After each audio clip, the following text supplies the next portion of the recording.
everyone, welcome to my channel Create with Surbhi. Today we are going to discuss the MDSC syllabus of Fine Arts of BA first, second and third semester.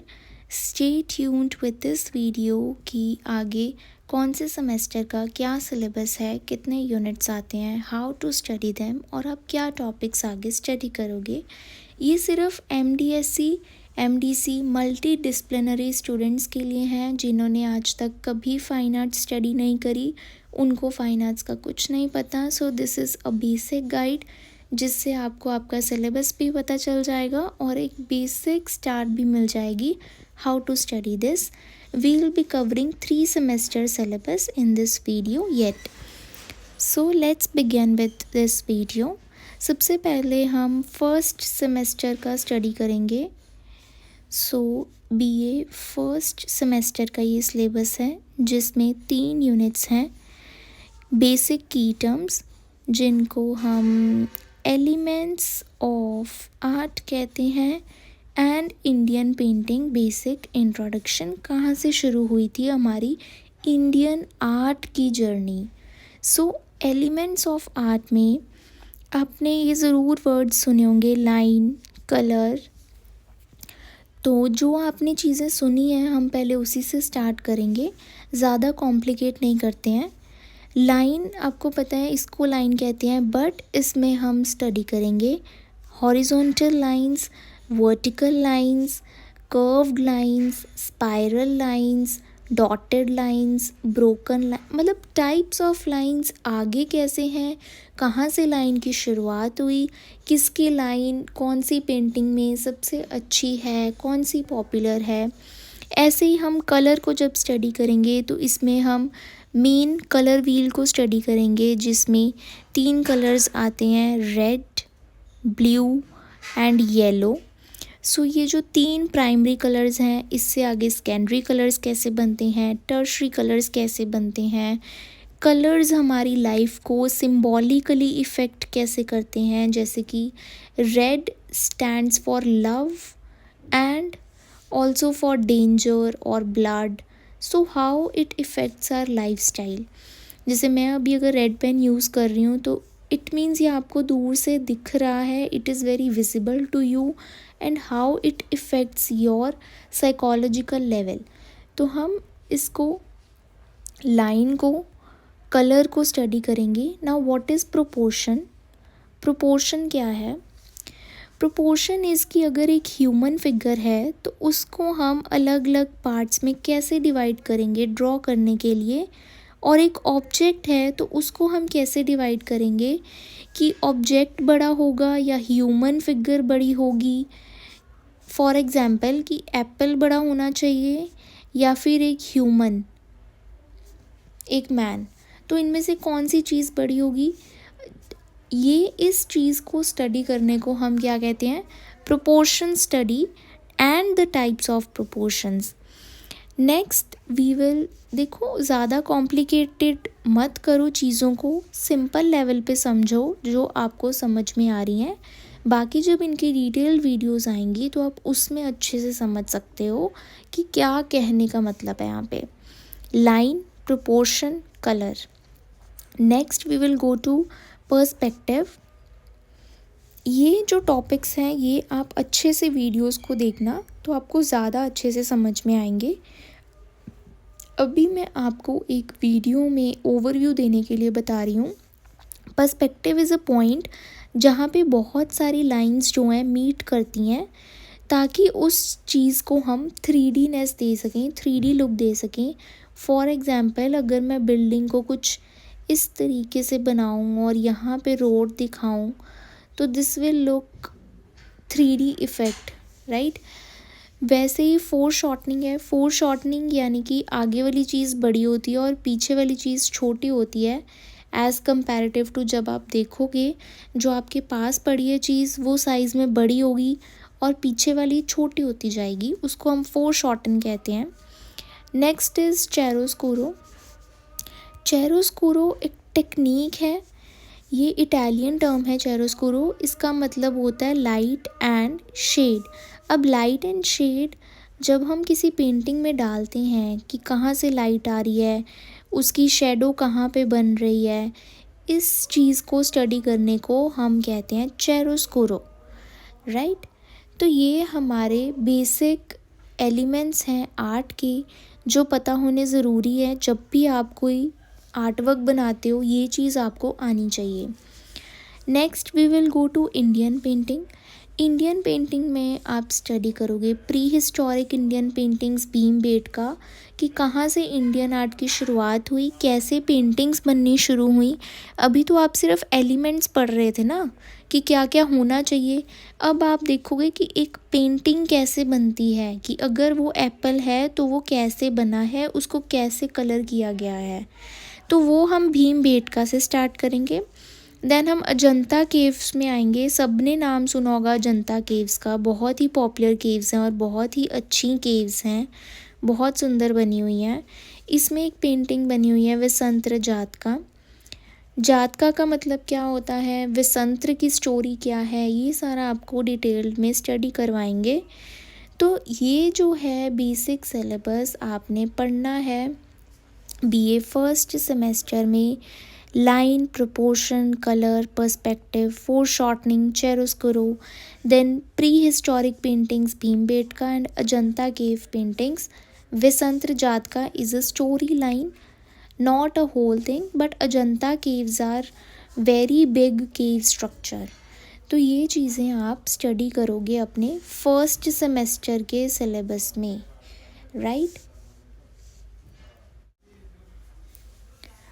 So BA second semester में आप ये 3 topics study करोगे, जैसे आप BA first semester में study करते हुए आए हो ऑलरेडी, वही अब आप सेकेंड सेमेस्टर में भी उसी तरीके से स्टडी करोगे।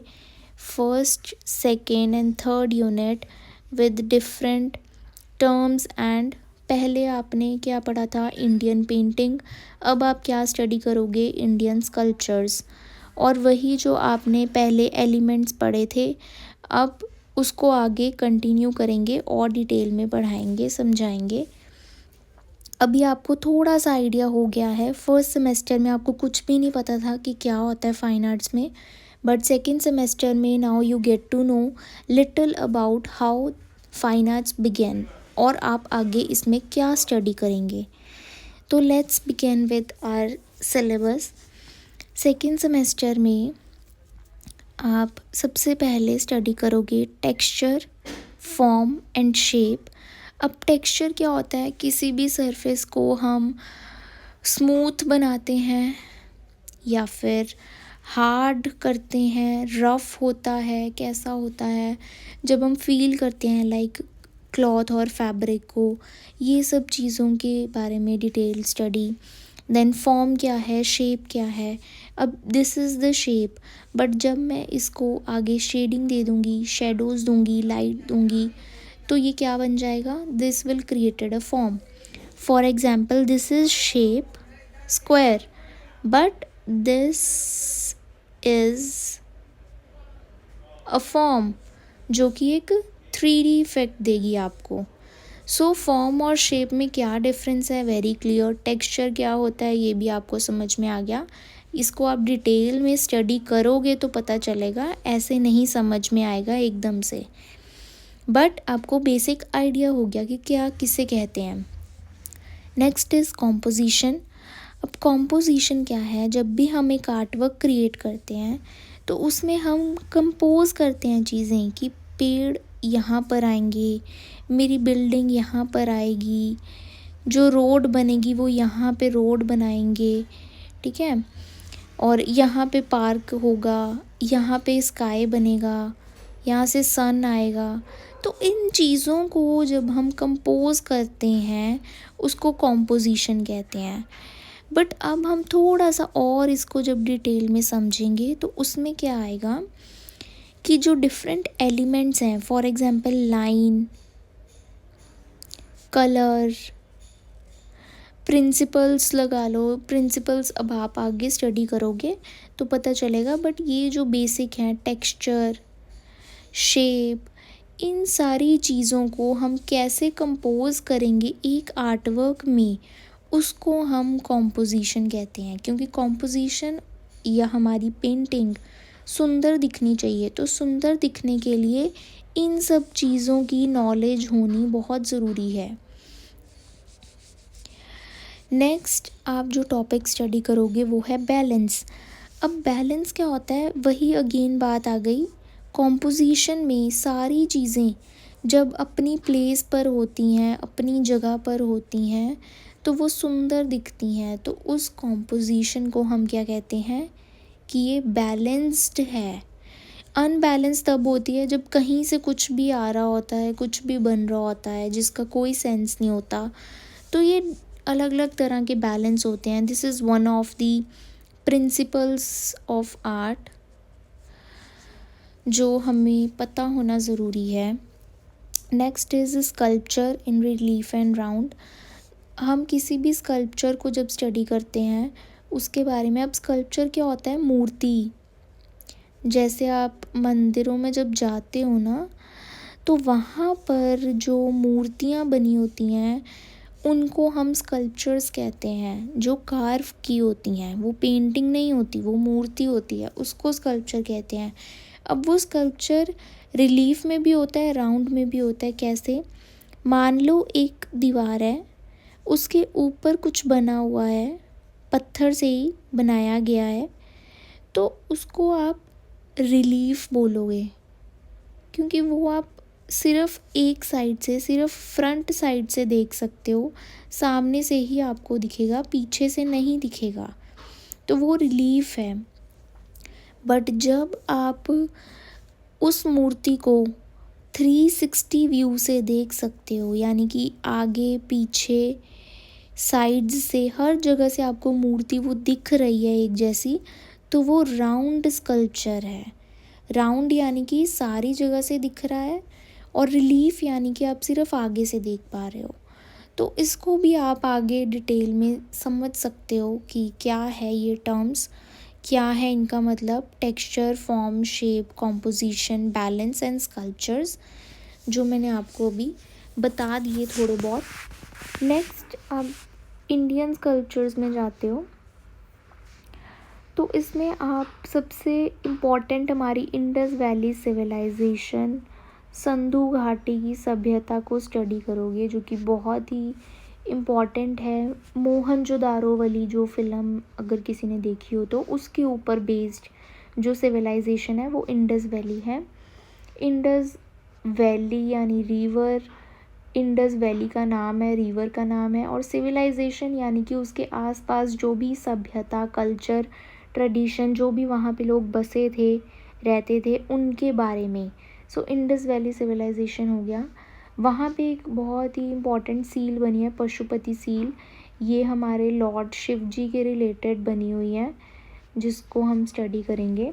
और एक डांसिंग गर्ल है, मेटल का स्कल्पचर बना हुआ है, बहुत ही सुंदर है ये भी। ये हम स्टडी करेंगे इंडस वैली सिविलाइजेशन का। नेक्स्ट हम आते हैं मौर्यन डायनेस्टी पे।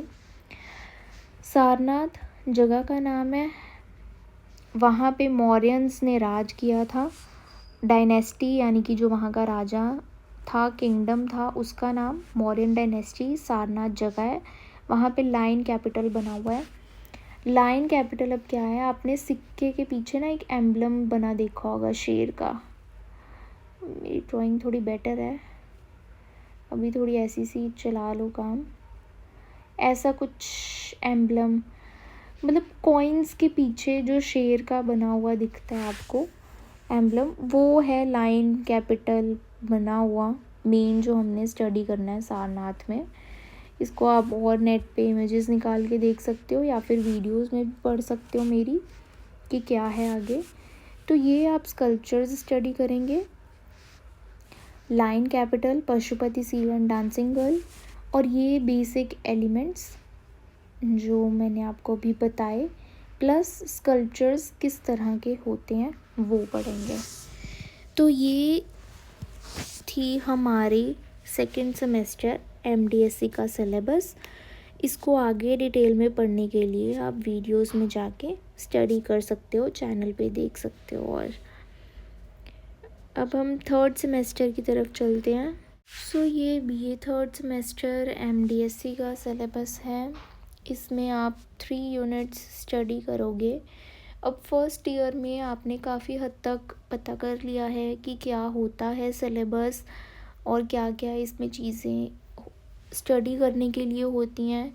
थोड़ा बहुत आपको फाइन आर्ट्स का एक बिगनिंग जो नॉलेज है, कैसे इसकी शुरुआत हुई थी, उसका आइडिया हो गया। अब हम इसको डीपली और ज़्यादा डिटेल में स्टडी करना शुरू करेंगे। सबसे पहले हम इंडियन पेंटिंग्स करेंगे, फिर sculptures and then western art. अब आपने पेंटिंग्स एंड स्कल्पचर्स ऑलरेडी पहले पढ़ी हैं जिनको पता हो, और वेस्टर्न आर्ट एक न्यू टर्म है जो ऐड हुई है, वो भी हम आपको बताएंगे। कोई डिफ़िकल्ट नहीं है इतना, बट इसको समझना बहुत ज़रूरी है कि क्या है आपके सिलेबस में। तो सबसे पहला टॉपिक जो इंडियन पेंटिंग में है that is western Indian miniature painting. इसमें आप काल्पसूत्र मैन्युस्क्रिप्ट्स पढ़ेंगे। मिनिएचर पेंटिंग्स क्या है, यानी कि जो छोटे साइज़ की पेंटिंग्स हैं, कहाँ से इनकी शुरुआत हुई है उसको। Then pre Mughal paintings. Pre Mughal paintings क्या होती हैं, मुग़ल से आने के पहले जो पेंटिंग्स बनाई जाती थी उनको प्री मुग़ल कहते हैं। इसमें 2 टॉपिक्स है, चौरा पंचाशिका, निम्मतनामा। चौरा पंचाशिका एक लव स्टोरी है बिल्हन और उसकी वाइफ की, कैसे वो दोनों बिछड़ गए थे और उनकी पोएट्री को उन्होंने कंपोज़ किया इलुस्ट्रेशन में, जिसको इन्होंने नाम दिया Chaura Panchashika series. Then Nimmatnama, it's a cooking series, cooking recipes, क्या उसमें पेंटिंग्स बनी हुई हैं उसके बारे में बताया गया है कि मुग़ल का एक राजा था उसने बनवाई थी ये। तो इसको हम स्टडी करेंगे। ये सिर्फ़ एक ओवरव्यू है, जस्ट आपको बताने के लिए आपके सिलेबस में क्या टॉपिक्स हैं। इसकी डिटेल वीडियोस, इसको डिटेल में समझना है तो आप चैनल पे जाके समझ सकते हो। So this is Chaura Panchashika and Nimmatnama and western Indian miniature paintings. Sculptures में जाएंगे तो मैंने पहले भी समझाया कि जब भी किसी चीज़ को स्टडी करते हो उसकी फ़ोटो देखो। फ़ोटो को देखते हुए जब भी आप कुछ पढ़ोगे आपको वो चीज़ याद रहेगी, आप भूलोगे नहीं। तो गंधारा, मथुरा, सारनाथ, सुल्तानगंज, ये सारी जगहों के नाम हैं जहाँ पे ये बनी है स्कल्पचर्स। ये प्लेसेस हैं और ये स्कल्पचर्स के नेम्स हैं। Mahaparinirvana of Buddha, portraits of Kushana kings, seated Buddha, bronze Buddha. So Mahaparinirvana में क्या है कि बुद्धा जी जब स्वर्गवास हुए थे या फिर उनकी मृत्यु के दृश्य के जो पल हैं वो महापरिनिर्वाण, यानी कि जब इस धरती को छोड़ के वो हेवन में गए थे, उस टाइम का जो स्कल्पचर है। कुशना किंग्स, जिसमें हमने मेन कनिष्का नाम का जो किंग है उसका पोर्ट्रेट स्टडी करना है। सारनाथ का seated Buddha and bronze Buddha. Bronze is a metal, it's an alloy. तो ये एक मीडियम है जिसमें बुद्धा जी का स्कल्पचर जो है कार्व किया हुआ है। सीटेड बुद्धा यानी कि बैठे हुए बुद्धा जी, उनको हमने पढ़ना है। तो ये नाम से ही क्लियर है कौन कौन से स्कल्पचर्स हैं और कहाँ कहाँ पे ये बने हुए हैं। इसकी फ़ोटोज़ के साथ जब आप पढ़ोगे तो ये और भी इजी हो जाएगा। Next western art. Western art पे आप आर्टिस्ट पढ़ोगे, फिर उसकी पेंटिंग करोगे, फिर आर्टिस्ट, फिर उसकी पेंटिंग। फॉर एग्ज़ाम्पल ये टाइम पीरियड है कि अर्ली रेनेसा है, हाई रेनेसा है, नॉर्दर्न रेनेसा है। रेनेसा का मतलब होता है रिवाइवल ऑफ आर्ट, और इसको हमने 3 में डिवाइड किया हुआ है, अर्ली, हाई एंड नॉर्थ। सो इसमें जो आर्टिस्ट हैं, सबसे पहले आर्टिस्ट का नाम देखो, Masaccio, Leonardo da Vinci, Michelangelo and Durer. ये 4 आर्टिस्ट पढ़ने हैं आपने। अब मैं इनके आपको आर्ट वर्क्स बताती हूँ। इनके पेन चेंज कर लेते हैं। इनके आर्ट वर्क्स हैं एक्सपल्शन, मसाचियो का है एक्सपल्शन एंड होली ट्रिनिटी, ये बहुत इंपॉर्टेंट है। एक्सपल्शन एंड होली ट्रिनिटी ये 2 आर्टवर्क्स हैं मसाचियो के। देन लियोनार्डो दा विंसी, इसका आर्टवर्क है लास्ट सपर, बहुत ही अच्छा है, बहुत ही बढ़िया बना हुआ है, जीसस का है बना हुआ। Leonardo da Vinci last supper of Jesus. Then Michelangelo artist, उसका है creation of Adam. Creation of Adam ये एक पेंटिंग है। सिस्टाइन सीलिंग बच्चे ये अगेन जगह का नाम है, ये चर्च है। चर्च की सीलिंग का मतलब होता है छत, जो चर्च की छत के ऊपर स्कल्पचर बना है क्रिएशन ऑफ एडम वो। और पाएटा, ये इतना इम्पॉर्टेंट स्कल्पचर है पाएटा, इसमें आप बहुत ही अच्छी चीज़ें जो है देखोगे। ये स्कल्पचर है, ये पेंटिंग नहीं है, this is sculpture. Next is Dürer. Dürer का ये पूरा जो है this is a print, etching है, ये मेटल एचिंग कह सकते हो या प्रिंट कह सकते हो। ये आपको पूरी लॉन्ग डिटेल वीडियो में पता चलेगा कि ये कैसे बना हुआ है, इसका मीडियम हम एक्सप्लेन करेंगे अच्छे से। अभी आप सिर्फ पेंटिंग का नाम याद रखो, नाइट डेथ एंड डेविल, ये पूरी एक ही पेंटिंग है जिसका नेम है ये। सो अब आपको पता चला early Renaissance, Masaccio, expulsion and holy trinity 2 paintings, high Renaissance, Leonardo da Vinci last supper 1 painting, Michelangelo creation of Adam and pieta 2 artworks, northern Renaissance Durer knight death and devil 1। तो इससे आपको थोड़ा सा एक बार बता देते हैं। मसाचियो के 2, विंसी का 1, माइकल एंजलो के 2 क्रिएशन ऑफ एडम एंड पाइटा, और ड्यूरर का 1। ठीक है, ये आर्टवर्क्स आपने स्टडी करने हैं आर्टिस्ट के साथ। तो ये है आपका syllabus 3rd semester MDSC fine arts. I hope आपको सिलेबस अच्छे से समझ में आ गया होगा कि कौन से 3 यूनिट्स हैं, क्या आपने स्टडी करना है और क्या इसको हम डिटेल में बताएंगे। I hope this video is clear to you all. और अगर आपको ये वीडियो अच्छी लगी, सिलेबस समझ आया, तो please like share and subscribe to my channel. Also अगर आपको स्क्रीनशॉट्स लेने हैं अपने सिलेबस के, तो आप वो भी ले सकते हो, जिससे आपको याद रहे आपने क्या पढ़ना है। ये सारे MDSC के सिलेबस है। Thank you.